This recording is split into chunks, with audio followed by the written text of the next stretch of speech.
In the first hour, I'm going to have a telephone interview with Joshua Blakeney. He's out of Calgary right now. He goes to school at University of Lethbridge in Alberta.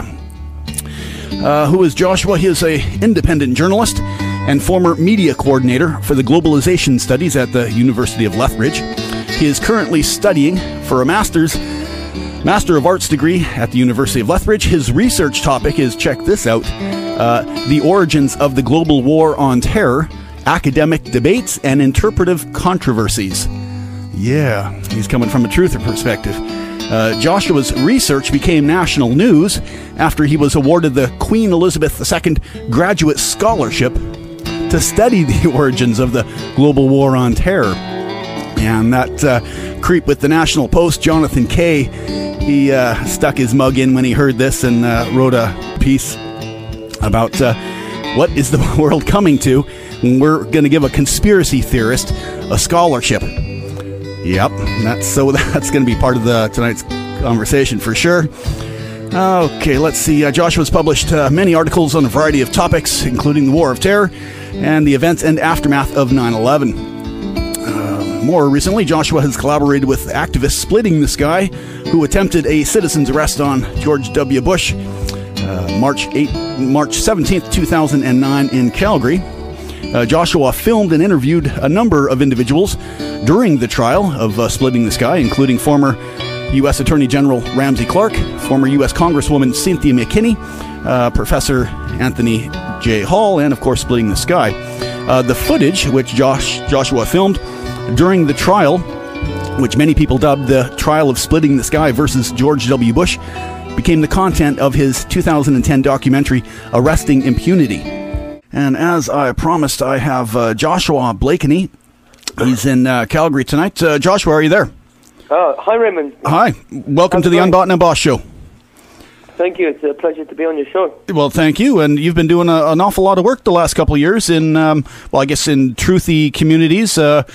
You've been working with Professor Anthony Hall, Splitting the Sky. You've put out a movie documentary. You've been a busy guy, as well as you've had Jonathan Kay saying, what's this world coming to when students are being granted scholarships to study conspiracy theories. So that's a heck of a way to make it on that one, bud. Yeah, indeed. Professor Hall and I work at the University of Lethbridge, studying many subjects. Professor Hall teaches globalization studies. That's right. To second year and third year students at our university. And so I entered in 2007 as his undergraduate student. And he, at that time, having been prompted by Splitting the Sky, who'd done some quite in-depth research into 9/11, Professor Hall at that time in 2007 was beginning to revise his position on 9/11. He'd been skeptical, but he hadn't made any overtures to become involved in the 9/11 truth movement until that time.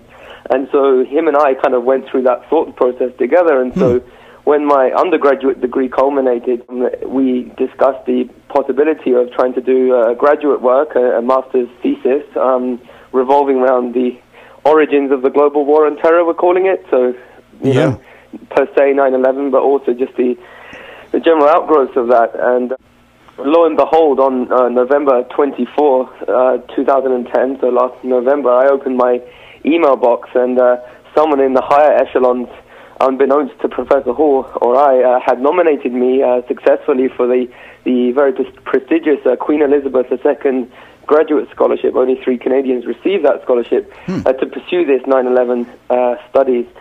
And so the next day, November 25th, I woke up and I had an email from one of Toronto's biggest radio stations saying, "Oh, we'd like you to come on to reflect on Jonathan Kay's article in the National Post." And I didn't know what they were talking about. And the next thing I knew, I was on the inside of the front page of the National Post.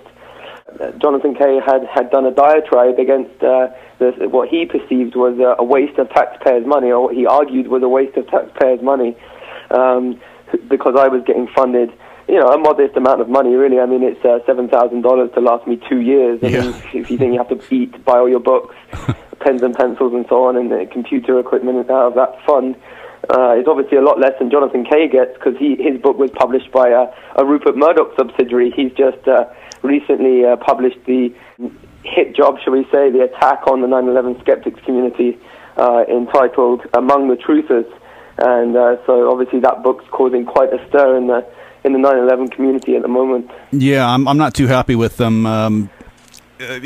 As a matter of fact, I'm not going to pay for. I'm not giving him any of my money. That book is not going to hit my library. All right, that's a good idea. Now I have been paying attention to interviews that he has been giving, and my buddy Doug Brinkman in Edmonton had a telephone interview with him. And boy, that Kay he gets on my nerves. And so Doug Brinkman asked him, "Why are you calling all these credible scholars cranks?" A very derogatory term. And in the interview, he says, "Well, originally I had in puzzle solver as instead of a crank, and I'd never heard that term before, but I think it's absolutely ridiculous that it went to the very final draft of his book before he changed and took out puzzle solver and put in crank. I mean, come on, you're lying, man." I've read the book cover to cover. Throughout the book is the insinuation that 9/11 skeptics, people like Professor David Ray Griffin, Professor Hall, my supervisor, Professor Graham McQueen, who went to Harvard, John McMurtry, Professor McMurtry, who's a member of the Royal Society of Canada, that these 9/11 scholars who've put their other research aside to study this, that such people are somehow associated or affiliated with anti-Semitism. Mm-hmm. And in fact, at the beginning of the book, Jonathan Kay sort of sets up as the prototype of a so-called conspiracy theory, the Protocols of the Elders of Zion, mm-hmm. which I've never read, to be honest. I don't really know what that is, but I mean, I've got a rough idea that I've heard it's a hoax, and I believe that. But I spend my time reading about how Building 7 collapsed, and right. why did NORAD fail? These kind of quite reasonable and specific questions as a 9/11 researcher. And his attempt is to try and portray the 9/11 skeptic community as potential enemies of the Jewish people, enemies of the state of Israel. Wow. Which I think is very troubling, because of course there are laws in this country pertaining to that subject, hate speech, hate right. crime laws. And so the book is far more worrying than the callow and unsophisticated ad hominem attacks that he advances against all of us really involved in the 9/11 skeptics community, but specifically to certain individuals like Richard Gage, who he alleges is going through a midlife crisis.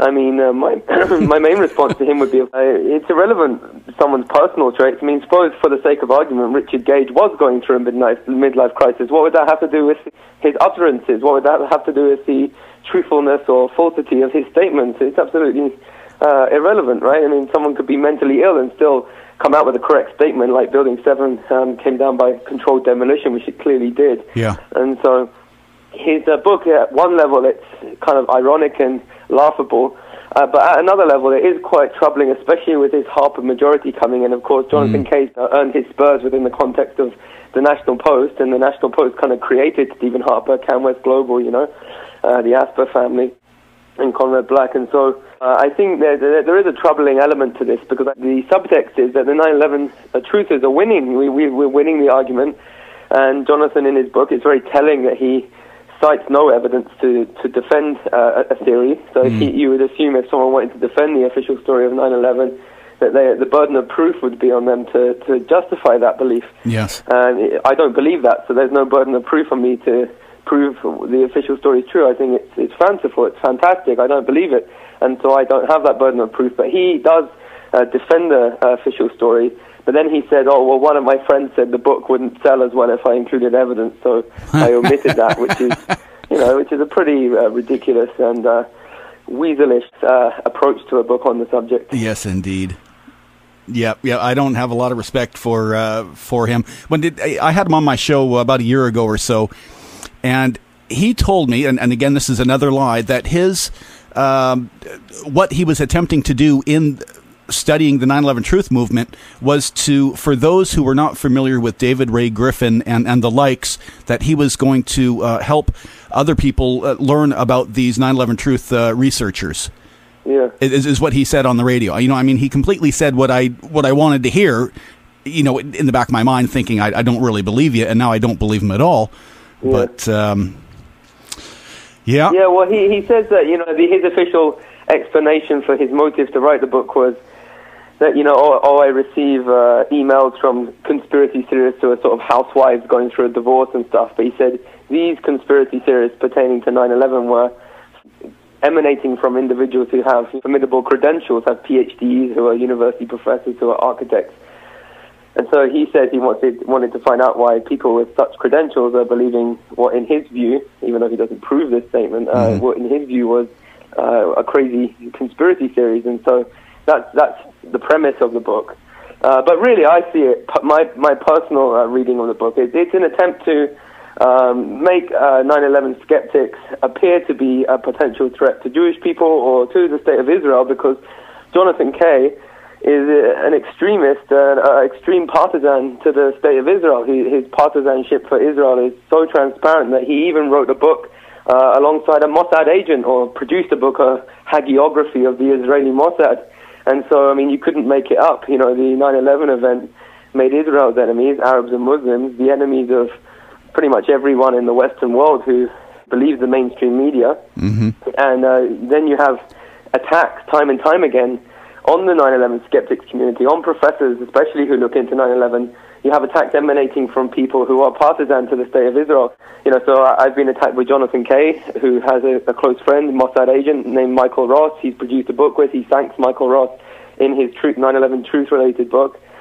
There's an attack by UN Watch on Professor Richard Falk. UN Watch is, again, a partisan group that pretty much exists to sort of apologize for Israel's crimes against humanity and war crimes in the United Nations. And lo and behold, they arrogated it to themselves to start attacking Professor Richard Falk, who had merely endorsed Professor David Ray Griffin's exceptional scholarship on the subject. Professor Anthony Hall, my mentor, went to Winnipeg and was mobbed by a group of ladies. Mm-hmm. And there was an article in the Jewish Post and News demonizing him for having an article that was copy and pasted onto a website that had a movie that had a swastika on the front cover of the movie. Yes. And I mean, it just gets more and more ridiculous. And if there was a murder and someone kept putting their hand up and saying it wasn't me, it was him, or it was her who did the murder, you would start looking at that individual who draws attention to themselves.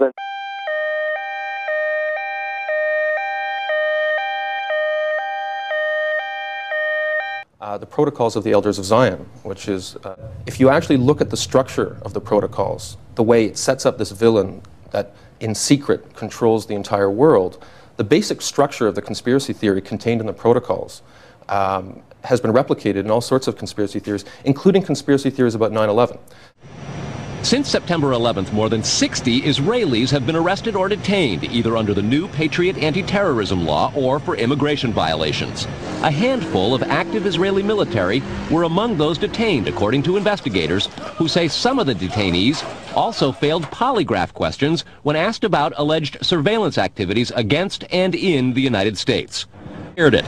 A highly placed investigator said there are, quote, tie-ins, but when asked for details, he flatly refused to describe them, saying, quote, evidence linking these Israelis to 911 is classified. I cannot tell you about evidence that has been gathered. It's classified information. We are coming from a country that experiences terror daily. Our purpose was to document the event. Our purpose was to document the event.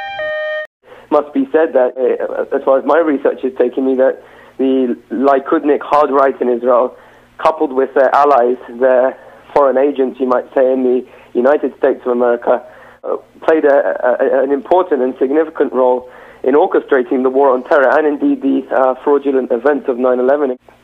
There you go. Yeah. Yes, I'm actually kind of surprised that there aren't more national reporters or journalists that have. I would expect that there would be more hit journalists being paid out there to attack the truth movement, and that Jonathan Kay seems to be the only one that I'm aware of.